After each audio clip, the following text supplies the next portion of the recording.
नमस्कार, मैं Ravish Kumar. Supreme court ने वक्फ कानून के कुछ प्रावधानों पर अंतरिम रोक लगा दी है। कोर्ट ने कहा है कि इस मामले में अगली सुनवाई यानी 5 मई तक वक्फ बाय यूजर के स्वरूप को किसी भी तरह से लागू नहीं किया जाएगा।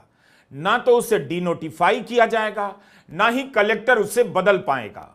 दरअसल केंद्र सरकार ने कोर्ट से यह वादा किया और कोर्ट ने इसे अपने रिकॉर्ड पर ले लिया। याचिकाकर्ता के वकील अभिषेक मनु सिंघवी ने इस पूरे मसले पर विस्तार से प्रेस कॉन्फ्रेंस की है। गनीमत है कि वे हिंदी बहुत अच्छी बोलते हैं और हिंदी में उन्होंने इस कानून से जुड़े कई पहलुओं को विस्तार से और स्पष्टता से बताया है। इसलिए आप इस वीडियो को आखिर तक देखिए और समझिए कि सिंघवी अपनी नजर से इस कानून को क्यों संविधान की आत्मा पर चोट कह रहे हैं, क्यों कह रहे हैं कि यह कानून संवैधानिक नैतिकता के हिसाब से भी गलत है। मैं आपको सरल रूप से बता दूं, वक्फ बाय यूजर का मतलब क्या है। वक्फ बाय यूजर जो एक फ्रेज है, लगभग 150 साल से हमारे कानून में चल रहा है। ये मामला प्रिवी काउंसिल तक गया। 2 निर्णय अभी हाल में हुए 10 वर्ष के अंदर, एक अयोध्या, उससे पहले एक एम सिद्दीकी। उसमें पुराने 100 वर्ष के सब निर्णय कोटेड हैं। जिनको रुचि है वो उसको खोल के पढ़ लें। और इन सब में ये कहा गया है कि वक्फ बाय यूज़र सिंपली यही है कि आदमी अपने उद्देश्य द्वारा, अपने कार्य द्वारा, अपने कर कमलों द्वारा, अपने बोलने द्वारा, अपने दर्शाने द्वारा एक वक्फ बना सकता है। ये आवश्यक नहीं है कि वो लिखित रूप से उसको प्रमाणित करे, एक रजिस्टर्ड डीड बनाए, एक डॉक्यूमेंट उपजाए। और ये हक मुसलमान का वक्फ के विषय में सैकड़ों साल पुराना है। अब इस संदर्भ में इसमें एक प्रावधान था हमेशा 100 साल से, 1913, 1923, 1995, 2013 में 3R एक प्रोविजन, 3R, जिसमें वक्फ बाय यूज़र को देखा गया था, संज्ञान लिया गया था, उसको माना गया था, उसके अस्तित्व को, जो कि 100 साल पुराना केस लॉ में है। एक पेन की स्याही के एक टिक से वो पूरा 3R को डिलीट कर दिया। इसमें डिलीट का मतलब है कि वक्फ बाय यूज़र का आज कानूनी कोई अस्तित्व नहीं, अगर आप कानून को पढ़ें जैसा है आज। तो उच्चतम न्यायालय ने, और उसका भी बहुत बहुत स्वागत करते हैं, कहा है कि अभी तक आंतरिक रूप में जो भी वक्फ हैं जो डिक्लेयर्ड हैं या रजिस्टर्ड हैं, इंक्लूडिंग एक अदर कैटेगरी यानी वक्फ बाय यूज़र, वो सब में यथास्थिति यानी आज की स्थिति कानून के पहले रहेगी। इसका अंतिम निर्णय तो उच्चतम न्यायालय करेगी, लेकिन यथास्थिति कानून के लागू होने के पहले वैसी ही रहेगी। यह तो बहुत बड़ी नैतिक हार है एक तरह से सरकार की। इसके प्रावधानों को नहीं हटाने के लिए लोकसभा और राज्यसभा में विपक्ष के सांसदों ने कितना अनुनय विनय किया, अनुरोध किया, कितने तर्क रखे, चेतावनी दी, लेकिन सरकार टस से मस नहीं हुई। उसे खुद के फैसले पर बहुत भरोसा था। लेकिन वही सरकार वक्फ बाय यूजर को लेकर पूछे गए सवालों का जवाब 24 घंटे के भीतर सुप्रीम कोर्ट के सामने पेश नहीं कर पाई। उसने कोर्ट से 7 दिनों का समय मांगा है। क्या यह नैतिक हार नहीं? कोर्ट ने फैसला नहीं दिया है, लेकिन जिस कानून को लेकर सरकार बड़े बड़े दावे कर रही थी, कह रही थी कि उसने कितना काम किया है, एक एक बात को ध्यान में रखा है, उससे 24 घंटे के भीतर जवाब नहीं दिया गया। आप लोकसभा और राज्यसभा की बहसों को फिर से निकालकर सुनिए। रवीश कुमार ऑफिशियल पर हमने उन बहसों को लेकर वीडियो बनाए हैं। अल्पसंख्यक मामलों के मंत्री किरण रिजिजू पूरे दमखम के साथ कहते रहे कि कानून जल्दबाजी में नहीं बना है। उन्होंने तो 97 लाख से अधिक याचिकाओं को पढ़ने का भी दावा किया। क्या वाकई 97 लाख याचिकाओं को पढ़ा गया होगा? अब जब इतना पढ़ा गया है, इतना सुन लिया गया है, संयुक्त संसदीय समिति में बहस हुई है, फिर भी सरकार के पास इन बड़े सवालों पर जवाब नहीं था। उसने जवाब देने के लिए 7 दिन का समय मांगा। किरण रिजिजू का वह बयान हम आपको फिर से सुनाना चाहते हैं। अध्यक्ष महोदय जी, कुल मिलाकर के 97,27,772 याचिकाएं ऑनलाइन, फिजिकल, मेमोरेंडम के रूप में, रिक्वेस्ट के रूप में और सुझाव के रूप में पूरे तरह से सरकार ने देखा है, वो जेपीसी के माध्यम से हो या डायरेक्ट दिया हो, हमने सब उसको देखा है। इससे बड़ा कभी भी, इससे ज्यादा संख्या में किसी भी बिल कवर में लोगों का याचिकाएं नहीं आया आज तक। कुल मिलाकर के 284 डेलीगेशन ने अलग अलग समुदाय के जो स्टेक होल्डर्स है उन्होंने कमेटी के सामने में अपने बात को रखा है, सुझाव भी दिया है। 25 स्टेट गवर्नमेंट और यूनियन टेरिटरीज का वक्फ बोर्ड्स ने अपना सबमिशन भी पेश किया गया है। इसके अतिरिक्त कई लीगल लुमिनरीज, विद्वान लोग हैं हमारे समाज में, कम्युनिटी लीडर्स हैं, अलग अलग धार्मिक संस्थाओं का प्रतिनिधि, charitable organisation, civil society, academicians, researchers, policy makers, सब ने इस कमेटी के सामने में पेशकश किया है। वक्फ बाय यूजर एक बड़ा मसला है। इसे लेकर लोग चिंताएं जता रहे थे कि इससे सदियों पुरानी संपत्ति पर नए नए दावे होने लग जाएंगे, नई नई याचिकाएं दायर हो जाएंगी, विवाद पैदा कर दिया जाएगा। और कलेक्टर तो सरकार का ही आदमी होता है, वह सरकार के हिसाब से ही किसी भी वक्फ की उस पुरानी जमीन को डीनोटिफाई कर देगा जिस पर सदियों से या जमाने से मस्जिद बनी है, मुसलमानों के धार्मिक कार्य से संबंधित इमारतें चल रही हैं, लेकिन सरकार टस से मस नहीं हुई। 16 अप्रैल को चीफ जस्टिस संजीव खन्ना ने इसे लेकर और सवाल दाग दिए और पूछ दिया कि वक्फ बाय यूजर के प्रावधान को आपने क्यों हटाया। चीफ जस्टिस ने कहा कि अगर कोई मस्जिद 14वीं और 15वीं सदी से है, वक्फ की जमीन पर बनी है, लेकिन उसका कोई रिकॉर्ड नहीं है, ऐसे में वक्फ बाय यूजर के तहत ही तो मान लिया जाता था कि यह वक्फ की जमीन है। अब अगर सरकार दावा करने लग जाए कि मेरी जमीन है तो क्या होगा? इससे तो स्थिति गंभीर हो जाएगी। ऐसी संपत्तियों को आप कैसे रजिस्टर करेंगे? उनके पास क्या दस्तावेज होंगे? वक्फ बाय यूजर मान्य किया गया है, अगर आप इसे खत्म करते हैं तो समस्या हो जाएगी। इस मामले की सुनवाई सुप्रीम कोर्ट के chief justice Sanjeev Khanna, justice PV Sanjay Kumar और जस्टिस केवी विश्वनाथन कर रहे हैं। इसी पर सरकार को 17 अप्रैल के दिन सुप्रीम कोर्ट में जवाब देना था। सरकार ने 7 दिनों का समय मांग लिया। अगली सुनवाई के दौरान देखते हैं कि सरकार क्या जवाब देती है और यह मामला कैसे मोड़ लेता है। कपिल सिब्बल और अभिषेक मनु सिंघवी ने कई तरह से वक्फ बाय यूजर को चुनौती दी। कहा कि वक्फ की संपत्ति 300 साल पुरानी होती है, इतनी पुरानी संपत्ति की डीड नहीं हो सकती।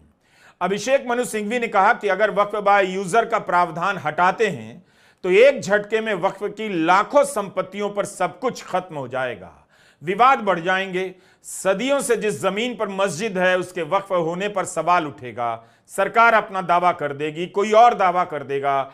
इस्तेमाल के आधार पर आप नया वक्फ घोषित नहीं कर पाएंगे, क्योंकि नए कानून के अनुसार सदियों से इस्तेमाल हो रहा है।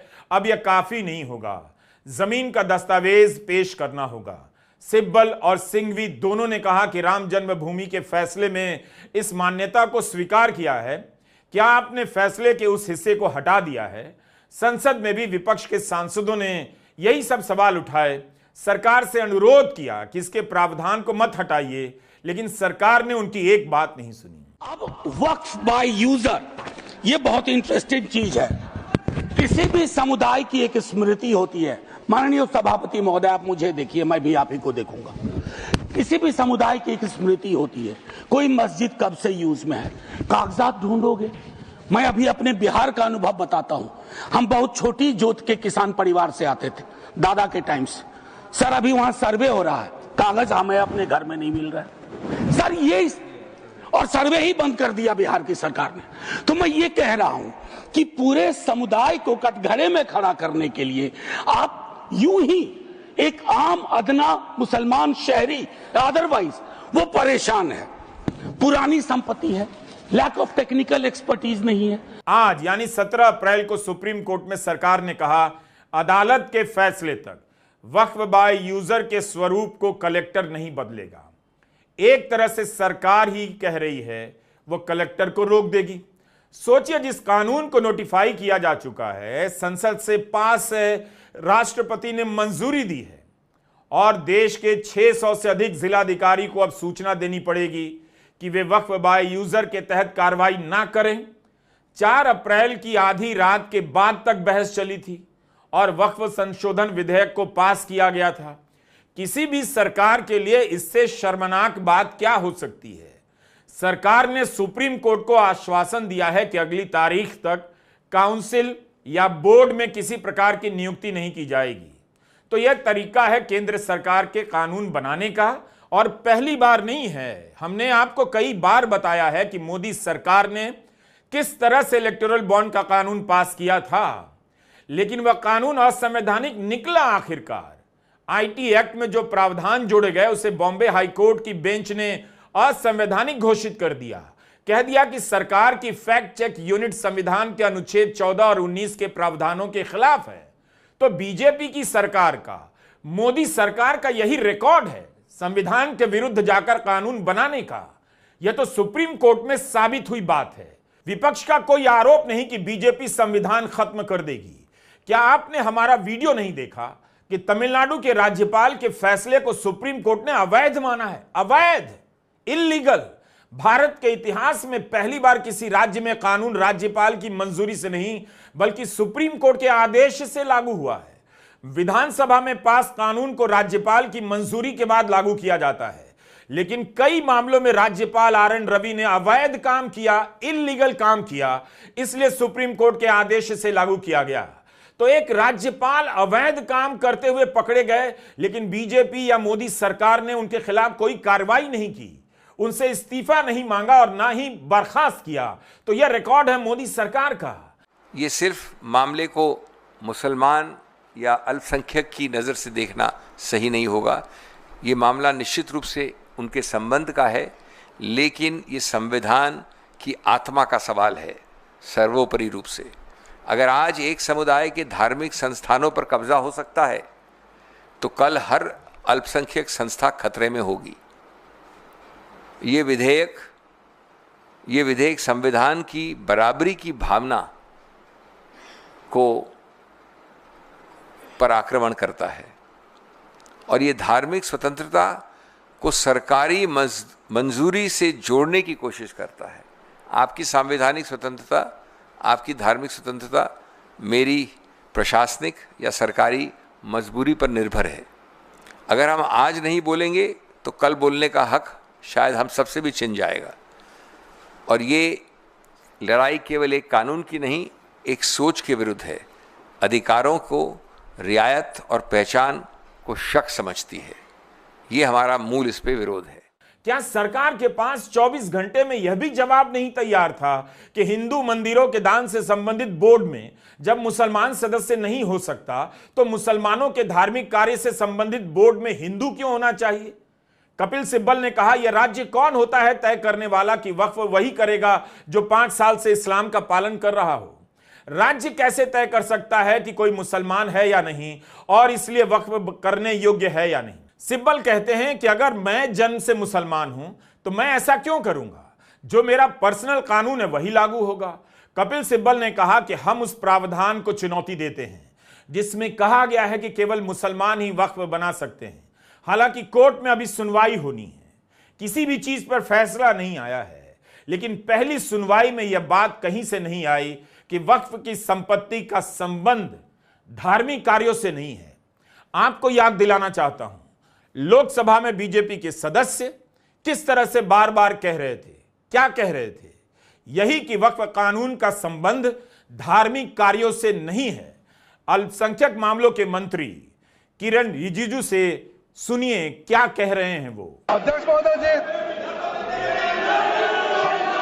ये वक्फ बोर्ड का जो प्रावधान किसी मस्जिद, किसी मंदिर, किसी धार्मिक स्थल का व्यवस्था का कोई लेना देना नहीं है। ये सिंपली एक प्रॉपर्टी का मैनेजमेंट का विषय है। ये कोई मुसलमान अपना ज़कात देता है, फितरा देता है, उसको हम पूछने वाला कौन होते हैं? ये आपका धार्मिक भावना से जुड़े हुए चीज है, उसमें सरकार का कोई लेना देना नहीं है।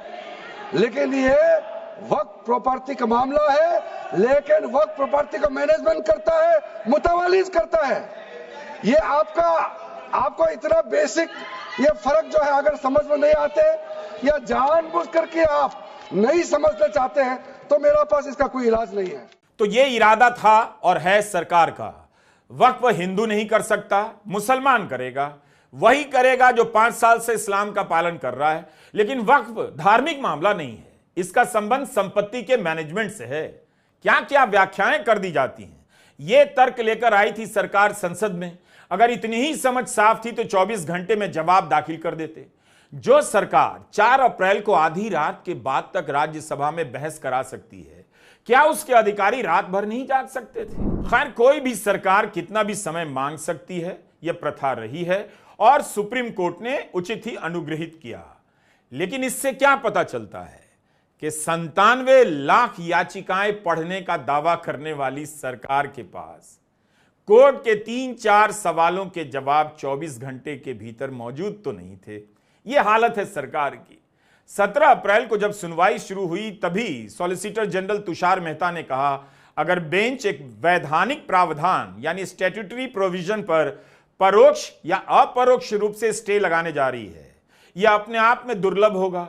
उन्होंने कहा कि जो सवाल उठाए गए हैं वो महत्वपूर्ण हैं, मगर समस्या यह है कि यह मुद्दे ऐसे नहीं हैं कि आप कुछ प्रावधानों को पढ़कर पहली नजर के आधार पर ही रोक लगा दें। आपको इतिहास भी देखना होगा, पुराने संशोधनों और कानूनों को देखना होगा। हमें लाखों लोगों ने राय भेजी है, गांव के गांव वक्फ के रूप में लिए जा रहे हैं। ऐसा ही कुछ 16 अप्रैल को भी तुषार मेहता ने कोर्ट में कहा। यही तर्क लेकर 17 अप्रैल को भी हाजिर हो गए। तो खास अंतर नहीं था और नया जवाब बहुत ज्यादा नहीं था।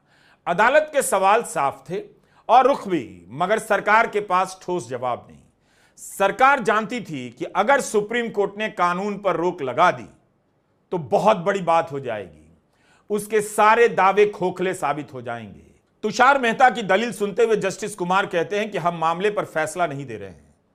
तुषार मेहता कहते हैं आप बहुत सख्त कदम उठा रहे हैं, आप 1 हफ्ते के भीतर मुझे एक सरसरी जवाब देने का मौका दीजिए ताकि मैं दस्तावेजों के साथ आपको बता सकूं ये कैसे हुआ।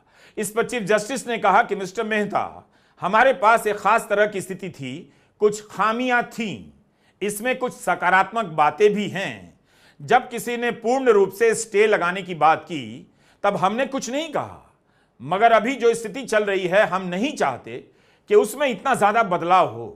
5 साल तक इस्लाम मानने के प्रावधान को हम रोक नहीं रहे।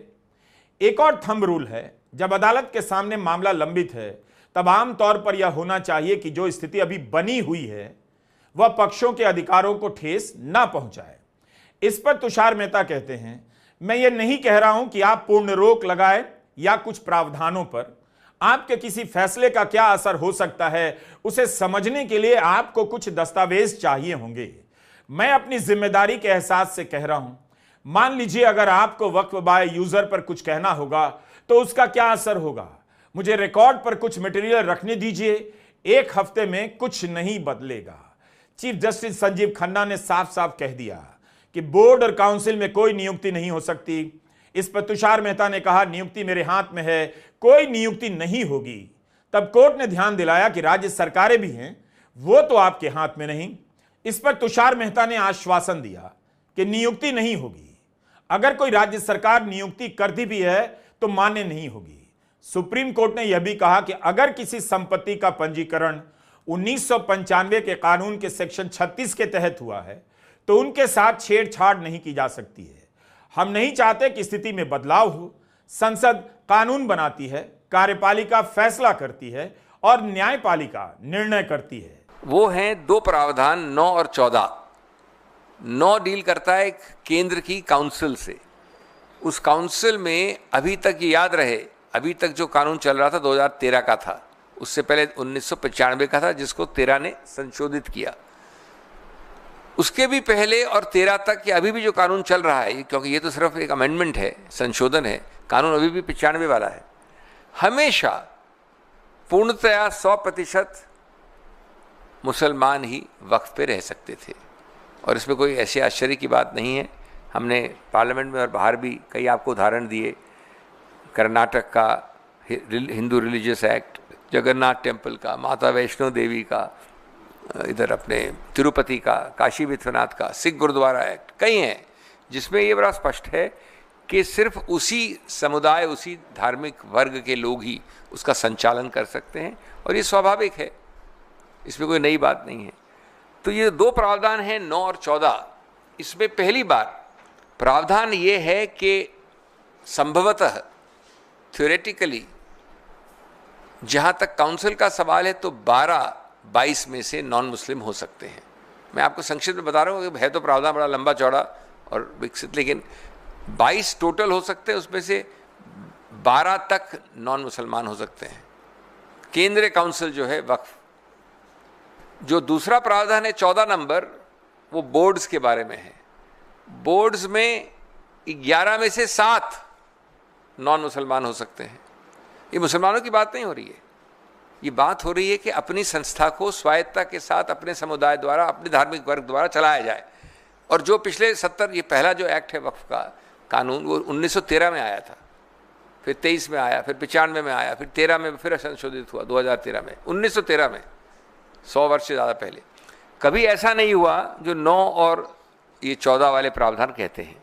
और आप आज कल भी हमने दलील की, पक्ष रखा उच्चतम न्यायालय के सामने, कुछ प्रश्न उत्तर भी हुआ, जो आज रिपोर्ट भी हुआ है कि क्या आप सिख गुरुद्वारा एक्ट में किसी और मुसलमान को डालेंगे, क्या वैष्णो देवी श्राइन में किसी मुसलमान को बिठाएंगे, इत्यादि इत्यादि। और बड़े अजीबोगरीब प्रावधान। एक प्रावधान है कि अगर 100% हम लोग 100% लोग हैं, अविश्वास मत करें इस आदमी के ऊपर जो हमारा अध्यक्ष है, बोर्ड का अध्यक्ष ये है, हम लोग सब 100% अविश्वास मत डाल दें इसके ऊपर, उसको हटा नहीं सकते जब तक कि सरकार नहीं हटाए उसे। इसमें क्या गणतंत्र रहा, लोकतंत्र रहा, स्वायत्त रहा, अपने आदमी को अपने आप चुनना या उस पर विश्वास होना कहाँ रहा। इसी प्रकार से सीईओ, ये मजाकिया प्रावधान है, मजाकिया है, मुस्लिम वक्फ बोर्ड का सीईओ भी नॉन मुसलमान हो सकता है। सीईओ को आप कई नामों से बुला सकते हैं, जो मैनेजर कह लीजिए, जो दिन प्रतिदिन काम चलाता है, गुरुद्वारा कमेटी के प्रबंधक होते हैं कई सीनियर वरिष्ठ, वो सिख ही नहीं हो। ये प्रावधान है सीईओ के बारे में। और ये बता दूं मैं आपको कि पहले सब प्रावधान इसमें विपरीत थे इसके। एक सबसे महत्वपूर्ण प्रावधान, तो अभी तक जितना मैंने बोला उसमें 2 मामलों में उच्चतम न्यायालय ने प्रतिबंध लगाया है। आज अभी तक जितना मैंने बोला उस पर बात कर रहा हूँ, 9 पे और 14 पे, और कहा है कि 9 और 14 की जो आज की स्थिति है, अस्तित्व है, उसको आप अगली तारीख तक या आगे तक, जब तक की अनुमति नहीं आए कोर्ट की या बदलाव नहीं आए इस आंतरिक आदेश में, तब तक आप उनके अस्तित्व को नहीं बदल सकते। नियुक्तियां या रिक्त स्थान को भरना या अदला बदली करना नहीं कर सकते आप। क्या अब भी संदेह है कि सरकार ने किस तरह से कानून बनवाया है?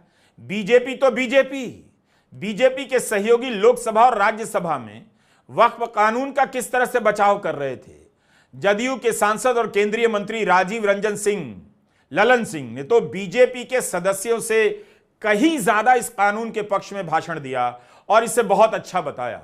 क्या अब भी नीतीश कुमार इस कानून का बचाव करेंगे? क्या उन्हें पता था कि इस कानून के सारे प्रावधान संदेहों से ऊपर हैं? अगर इस बात को लेकर नीतीश कुमार आश्वस्त थे तो बताएं कि अब क्या कहना है। नीतीश कुमार के सहयोगी मंत्री अशोक चौधरी ने कह दिया कि हमें किसी मौलाना की जरूरत नहीं है, हम जनता के लिए काम करते हैं। अगर जनता समझती है कि नीतीश कुमार अच्छे आदमी हैं तो नीतीश कुमार को वोट करेगी। अशोक चौधरी के इस बयान से बिहार की राजनीति में हड़कंप मचा है। सवाल है कि सुप्रीम कोर्ट में सरकार की हालत देखने के बाद क्या नीतीश कुमार, ललन सिंह, अशोक चौधरी फिर से इस कानून के प्रावधानों को पढ़ना चाहेंगे? बीजेपी से कुछ और सवाल करना चाहेंगे? सवाल तो चंद्रबाबू नायडू से भी पूछा जाना चाहिए कि कोर्ट में सरकार क्यों कमजोर नजर आ रही है। 24 घंटे में उसके पास जवाब तैयार क्यों नहीं था। अभिषेक मनु सिंघवी ने कहा कि कलेक्टर को जो शक्ति दी गई है उस पर कोर्ट ने रोक तो नहीं लगाई है, लेकिन हम अगली सुनवाई के दौरान इस बिंदु को जोर शोर से उठाएंगे। सिंघवी ने कहा कि वक्फ एक्ट के 3 प्रावधान 3C, उसका सब क्लॉज 1, 2 एंड प्रोवाइजो और साथ साथ 36 और सब क्लॉज 7A और 10 विचित्र हैं, अजीबोगरीब हैं। इसके तहत कोई भी व्यक्ति उठेगा, कलेक्टर को पत्र लिख देगा और विवाद पैदा कर देगा और उसके आधार पर कलेक्टर उसे विवादित करार दे देगा। जैसे ही विवादित होगा आप पंजीकरण नहीं करा सकते। लेकिन यह एक्ट किस लिए लाया जा रहा है कि पंजीकरण हो। अजीबोगरीब प्रावधान। पहला प्रावधान कि जब तक वो कलेक्टर जो 100% सरकार का नुमाइंदा है वो उस विवाद को निर्णित नहीं करे तब तक ये पक्ष जो मिस्टर इमरान प्रतापगढ़ी का है वो वक्फ नहीं माना जाएगा। वक्फ वर्ड्स एग्जैक्ट पढ़ दूं मैं आपको, shall not be treated as वक्फ प्रॉपर्टी। जब तक कब? जब तक मैं कलेक्टर निर्णित कर रहा हूं। और याद रहे कलेक्टर सिर्फ नुमाइंदा सरकार का नहीं है। बहुत सारे ऐसे विवाद हैं जहां पर सरकार ने ही वक्फ की ज़मीन पे इंक्रोचमेंट कर दिया है। इनका कहना है कि आप मेरी ज़मीन पे बैठे हो, उसी को विवाद बना के तब तक ये कंप्लेनेंट हैं तो भी इन्हीं के विवाद के आधार पे इन्हीं की वक्फ प्रॉपर्टी नहीं में रहेगी जब तक विवाद नहीं निर्णित होगा। ये आपको विश्वास है तो आप उठा के पढ़ लीजिए। इसमें 3C कैपिटल 2 ब्रैकेट प्रोवाइजो। अब इसके दो और परिणाम हैं। दूसरा परिणाम है कि अगर आप विवाद के अंदर हो तो अगर चाहे भी मिस्टर प्रतापगढ़ी तो भी जाकर इसको रजिस्टर नहीं करवा सकते क्योंकि विवादित है, तो रजिस्ट्रेशन प्रतिबंधित है।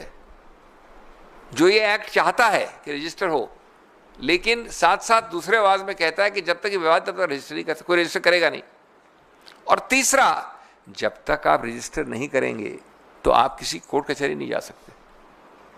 यह है 36 ब्रैकेट 7A ब्रैकेट 10, दो है प्रावधान। अब देखिए ये चक्रव्यूह जो बनाया है ये पूरा चक्रव्यूह है। इस चक्रव्यूह में बड़े से बड़ा योद्धा अभिमन्यु भी नहीं निकल सकता पहले तो। और उससे ऊपर मजाकिया है कि कलेक्टर को कोई समय सीमा नहीं जब तक विवाद निर्णित करे, तो इनके बच्चे और पोते भी उसको विवाद में चल तब तक वो वक्फ नहीं रहेगा। और विवाद का वक्फ नहीं रहेगा तो रजिस्टर नहीं होगा, रजिस्टर नहीं होगा तो कोर्ट नहीं जा सकते। अभिषेक मनु सिंघवी ने कहा कि उन्होंने प्रेस कॉन्फ्रेंस में सुप्रीम कोर्ट के फैसलों पर, निर्णयों पर कोई टिप्पणी नहीं दी, लेकिन वहां जो दलीलें रखी गईं उनका क्या मतलब है, इस पर उन्होंने अपनी तरफ से स्पष्टता रखी। उन्होंने कहा कि हम एक समुदाय के पक्ष में खड़े नहीं हुए हैं, हम संविधान के बुनियादी सिद्धांत के पक्ष में खड़े हुए हैं। संविधान का सिद्धांत कहता है कि हम बहुमत की सुविधा के लिए, उसकी रजामंदी के लिए, उसे खुश करने के लिए अनुच्छेद 26 की बलि नहीं चढ़ा सकते। आज वक्फ की बारी आई है, कल किसी और धर्म पर हमला हो सकता है और आपकी आवाज भी कुचली जा सकती है। यह कानून संवैधानिक रूप से भी खराब है और नैतिक रूप से भी। यह वो भविष्य नहीं जिसे संविधान बनाने वालों ने देखा था। 5 मई को इस मामले में अगली सुनवाई होगी। नमस्कार, मैं रवीश कुमार।